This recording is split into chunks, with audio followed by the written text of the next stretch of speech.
क्या क्या उनकी ऊंचाई को देखा, क्या उनकी मोटाई को देखा, ये उतना बड़ा स्टैचू है, ये इतने बड़ा टावर है। अरे क्या उन पुद्गल की ऊंचाई को देख रहे हो? हमारे केवली भगवान की ज्ञान की ऊंचाई को देख लो, हमारे वर्तमान के आचार्यों की ज्ञान की ऊंचाई को देख लो। यही तो सबसे बड़ा चमत्कार।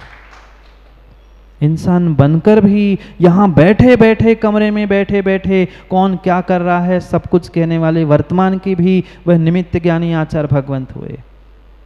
उनकी ज्ञान की ऊंचाई देखो, कहाँ कौन से टावर और कौन से वह स्टैचू की ऊंचाई गिन रहे हो तुम।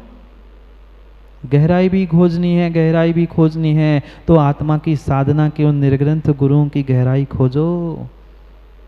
मोटाई भी खोजनी है, दीवार की लंबाई खोज रहे हैं, मोटाई खोज रहे हैं, किसी किसका अतिशय देख रहे हो।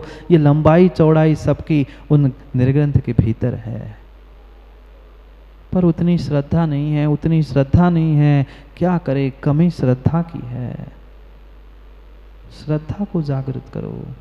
वे धरती के देवता को देखकर ऐसे गदगद गदगद भाव होने चाहिए कि कितना कितना वह अहोभाग्य है ऐसे खोटे काल में, जहाँ भोगों के नाली में घूमने वाला वह भोगों का कीड़ा बन के मैं घूम रहा हूँ और मुझे साक्षात तीर्थंकर का रूप देखने मिल रहा है। साक्षात उस तीर्थंकर के रूप जो बनने वाले सिद्ध है, उनके हाथ पर मुझे ग्रास और आहार रखने का मौका मिल रहा है। ये कितना बड़ा सौभाग्य है, इसकी कभी हमने जान बोध ही नहीं कर पाए। उसकी हमें किंचित भी विवेक ही नहीं है कि हम कितना बड़ा पुण्य का कार्य कर रहे हैं।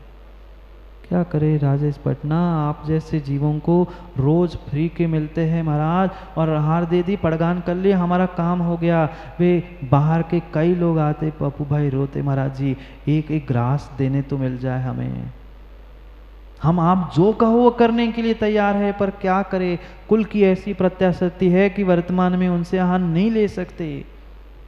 कई गुना कई गुना कई गुना प्रमोद भाई, आप हम सब इन सब लोगों से अधिक उनके विशुद्ध परिणाम होते हैं।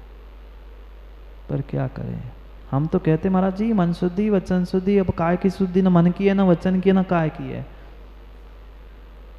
वे सब कुछ करने के लिए तैयार है, पर पंचम काल का ऐसा प्रभाव है उन कुल और घर वालों से नहीं ले सकते।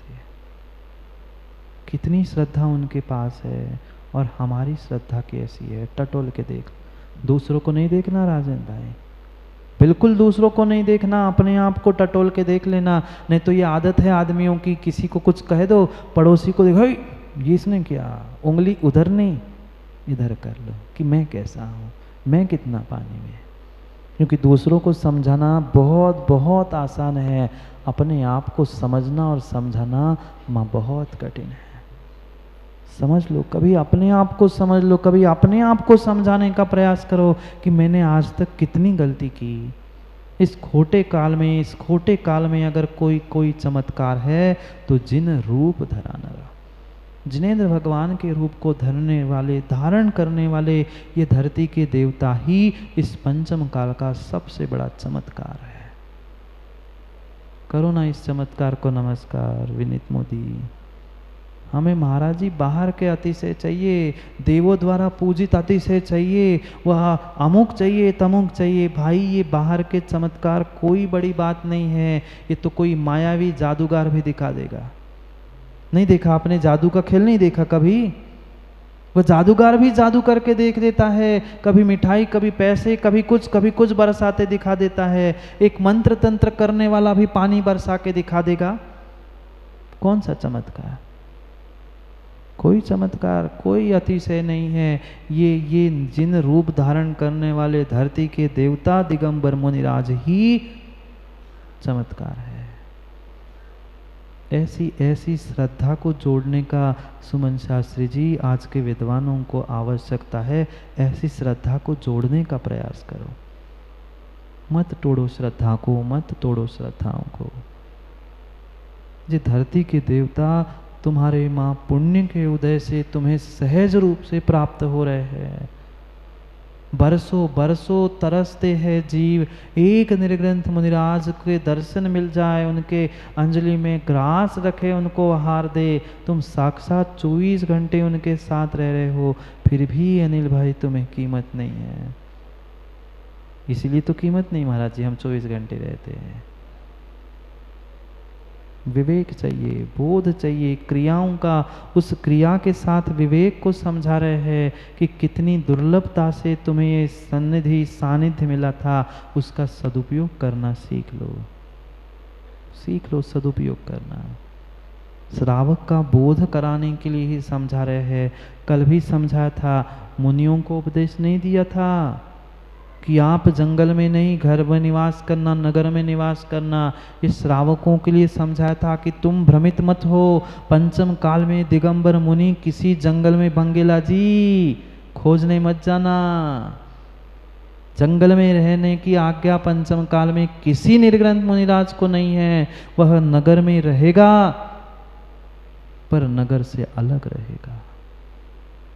फिर जब नगर में रह रहा है, नगर से अलग रह रहा है, तो उसकी व्यवस्था भी तो बनानी पड़ेगी। कौन बनाएगा व्यवस्था? कौन बनाएगा व्यवस्था? महाराज जी हम तो व्यवस्था बनाते ही नहीं हैं। हम क्यों बनाए व्यवस्था?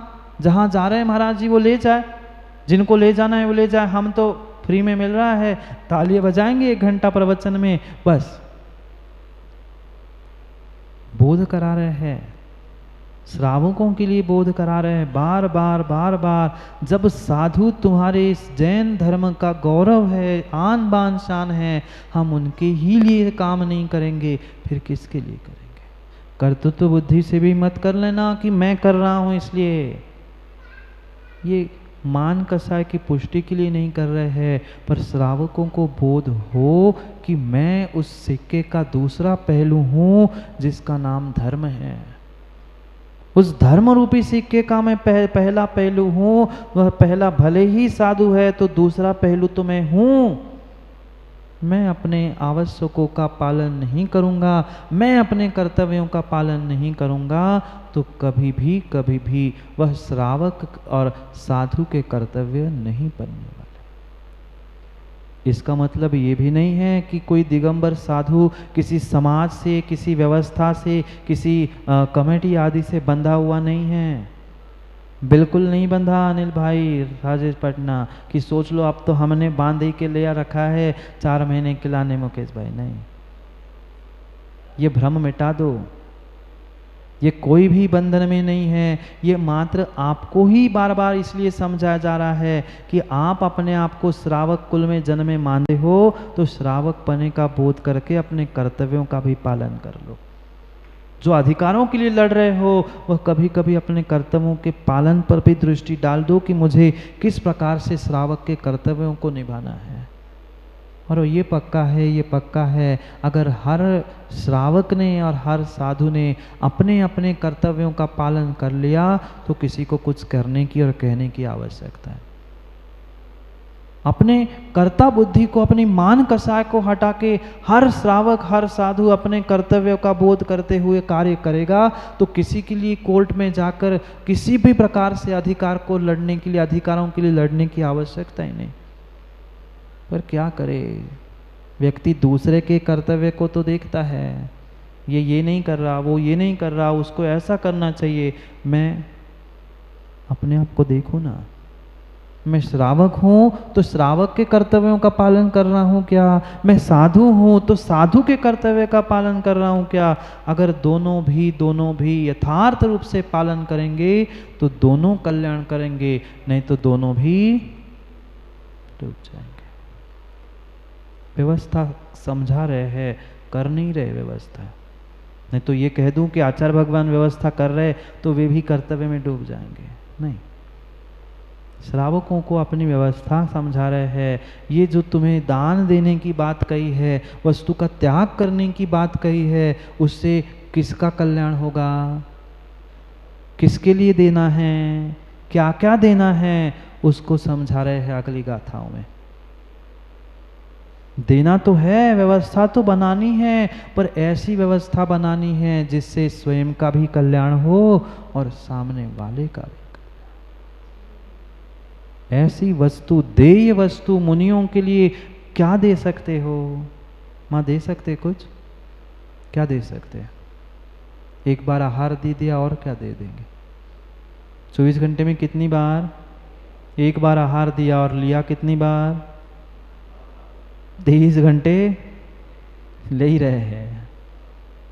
फिर सोचो, विचार करो, हम उस देते समय में भी अगर कंजूसी करेंगे, देते समय ही हम अपने हाथ को पीछे करेंगे, तो फिर क्या होगा? ये मत सोचना राजेश पटना कि महाराज जी फिर हम देते रहेंगे क्या, बाकी कोई है नहीं क्या? ऐसे कभी घर के बच्चों के लिए कहते हो क्या? हम खिलाए क्या? माँ भी तो कभी खिलाए, कभी दादाजी खिलाए, उस बच्चों को तो खिलाते हैं। फिर जो ये धर्म की संतान है, ये जो धर्म की संतान है, वीतराग अरहंत प्रभु की जो साक्षात संतान है, उनके लिए देने के लिए क्यों हाथ कतराते हैं? पर देने का मतलब ये नहीं है जैसे उस श्रावक ने नोटों की गड्डी निकाल कर सामने रख दी, वैसे प्रमोद भैया महाराज ने सुना दिया कि देना चाहिए, लो महाराज जी ये गड्डी। नहीं, करेंगे निर्णय, अभी तो समय हो गया। क्या करूं, मैं तो सोच रहा था हो जाएगा श्लोक, पर समय हो गया। कल करेंगे उसके अर्थ को कि मुनिराजों को देने योग्य कौन सी वस्तु है, क्या दे पाते हैं। माँ दे नहीं पा रहे हैं, कम से कुछ लेना ही तो सीख लो। मत दो, कुछ भी मत दो, पर जो लुटा रहे हैं उनको, जो लुटा रहे हैं उनसे कुछ लेना भी तो सीख लो। और ले भी नहीं पाए और दे भी नहीं पाए, फिर तो कल्याण ही कल्याण है। दे नहीं पा रहे कुछ, तो जो मिल रहा है, चाहे ज्ञान हो चाहे संस्कार हो, माँ वो भी नहीं ले पाएंगे तो कहाँ जाएंगे? सोच लेना, विचार कर लेना पप्पू भाई, संस्कार मिलने वाले हैं। जो संस्कार आज मिलेंगे, पक्का मान लेना, जीवन भर के लिए प्राप्त रहेंगे। और बिना संस्कारों के ये मनुष्य पर्याय सार्थक नहीं है। और वो भी किसी दिगंबर मुनि के हाथ से संस्कार मिलना, ये सातिशय नहीं, महान सातिशय पुण्य का उदय होता है। आप लोग निर्णय कर लेना, क्योंकि वे प्रमोद भाई ने कहा था महाराज जी ये जो दिखाया है उपनयन संस्कार हमारे भी सागर में हो सकते क्या? मैंने तभी कहा था आप सभी श्रावक श्रेष्ठी सोचे और फिर कह दे, तो वहाँ वह बिल्कुल होके रहेगा, अगर आपका पक्का सबका निर्णय है। और मैंने तो अपनी तरफ से राजेश भाई समय और काल सब बता दिया है। अब जिस भूमि का पुण्य होगा प्रमोद भाई, लोग लाख प्रयास कर ले, पर जिस भूमि का और जिन जीवों का तीव्र पुण्य का उदय होगा, वो ही उसको करा पाएगा, अन्य कोई भी नहीं करा सकता। इसलिए मन बना लेना, मैंने तारीख दी है, और हो जाए तो वह सौभाग्य आपका है। हमें तो कुछ लेना नहीं है, बदले में क्या दोगे माँ? एक आध बालक सौंप दोगे? नहीं सौंपो, मत सौंपो, पर कम से कम दे रहे हैं तो संस्कारों को तो ही लेना सीख लो, संस्कारों को लेना सीख लो। उन संस्कारों से ही श्रावक सत्श्रावक बनता है, और संस्कारों से ही वह एक इंसान भगवान बनता है। कैसे बना चमत्कार? मोदी जी ये चमत्कार हुआ क्यों? इंसान ही तो था, पर इंसान को मात्र गुरु का आशीष मिल गया, गुरु के संस्कारित लौंगों का वह संस्कार क्या मिल गया, वो भी गुरु बन गया। कितनी अद्भुत बात है। ये जितने दिगंबर मुनिराज बने हैं वे मात्र गुरु का आशीष और वे संस्कारित लौंगों को तो प्राप्त कर लिया, उन्होंने भगवान का रूप धारण कर लिया। हम उन्हें भगवान जैसे पूज रहे हैं, हम भगवान का रूप नहीं दे पा रहे हैं माँ बच्चों को, कम से कम एक सच्चे इंसान का ही रूप दे दे, उन संस्कारों तो कल्याण हो जाएगा। समय हो गया है, 3 दिन हो गए बाबू, क्या करूं? जितने समय होता है उतना ही समय की सीमा भी होती है। 3 दिन पता चला? माता को पता चला अरहंत विहार की? नहीं पता चला। देखते देखते आज 3रा दिन भी निकल जाएगा, और आगे का क्या ठिकाना, क्या भरोसा। ये जो सौभाग्य और जो समय हमें मिला है, उस समय की एक एक साधनों की कीमत करो, तो हमारा ये मनुष्य पर्याय सार्थक होना संभव। 28 और 29 नंबर की गाथा में आचार्य भगवान हमें समझाने वाले हैं कि मुनियों के देने योग्य वस्तु कौन सी है, क्या दे सकते हैं हम मुनियों को, और मुनियों से क्या ले सकते हैं, उसके विषय में व्याख्यान प्रारंभ होगा। पढ़ना तो था श्लोक को, पर अब 2 श्लोकों का अर्थ कैसे होगा एक साथ, समय उतना है नहीं है। अब कल बचे मतलब कल रहे तो फिर चर्चा करें, नहीं तो जहाँ बचेंगे जहाँ पहुँचेंगे वहाँ करेंगे। इसलिए अपने भावों को, अपने परिणामों को और अपनी परिणति को मां संजो लेना कि जीवन में अगर वास्तव में हमें श्रावक पर्याय मिली है तो इस श्रावक पर्याय को सद श्रावक पर्याय में बदलने का पुरुषार्थ कर लेना। क्योंकि बिना मेहनत के राजेश पटना मिलता है क्या? पैसा भी बिना कमाए नहीं मिलता, और बिना कमाए पैसे मिला है तो फिर कैसे उड़ाता है वो भी जानते हैं। ये मेहनत से हमें दिगंबर योगियों का सानिध्य मिला है। ऐसे खोटे पंचम काल में भी हमें वे धरती के देवता अरिहंत मुद्रा को धारण करने वाले मुनिराज दिख रहे हैं। ये सौभाग्य को महाभाग्य में बदल लो, सौभाग्य को महाभाग्य में बदल लो। ये पुद्गल के टुकड़े तुम्हारे हमेशा काम में नहीं आएंगे अनिल भाई। कितने लाखों करोड़ों जोड़ के रख लेना, पर ये पुद्गल के टुकड़े काम में नहीं आएंगे। पर इन पुद्गल के टुकड़ों के खर्च करने में तुमने एकाध दो को भी सम्यक दर्शन उत्पन्न करने के लिए, संस्कार उत्पन्न करने के लिए निमित्त बने हो तो तुम्हारे लाखों करोड़ों काल में आ जाओ। सेलू भाई समय हो गया है टुकड़ों को कमाने का। माता इसके टुकड़े बनाएंगी और वे इसके टुकड़े कमाएंगे। जाओ, ये पुद्गल के टुकड़ों में चमत्कार नहीं है मोदी जी, किसी मोदी जी में चमत्कार नहीं है। चमत्कार अगर किसी में है तो ये निर्ग्रंथ गुरुओं में ही चमत्कार है, बाकी कहीं चमत्कार नहीं है। नहीं तो वे तुम्हारे अरिहंत विहार के मोदी जी खुश हो जाए, मोदी जी चमत्कार, कोई चमत्कार नहीं है, कोई अजूबा नहीं, कोई अतिशय नहीं है। यही चमत्कार, यही अजूबा है। पंचम काल में, खोटे काल में मन चलायमान है, काला काल है, अन्न का कीड़ा बना जीव घूम रहा है। ऐसे में दिगंबर रूप धारण करने वाले वे धरती के देवता ही हमारे लिए चमत्कार है। हम उनको कुछ दें, क्योंकि स्वाभाविक सी बात है, कोई आता है तो उसे देना तो होता ही है। क्या देना है कल समझेंगे, क्योंकि समय आज का हो गया। बाकी लाने का अब समय हो गया है ना, देने का नहीं, अब लेने का समय हो गया है। इसलिए जाओ, कल हरीश भाई करते हैं पुनः। हम क्या उन धरती के देवताओं की जिनके पास कुछ भी नहीं है, सब कुछ छोड़ दिया, उनके लिए क्या दे सकते हैं? उनके लिए हम क्या दे सकते हैं? उनकी कैसी व्यवस्था बना सकते हैं? उसको करेंगे कल पुनः समय पर समय की चर्चा। क्योंकि समय पे किया गया काम समय को दिलाता है। बोली भगवान महावीर स्वामी की।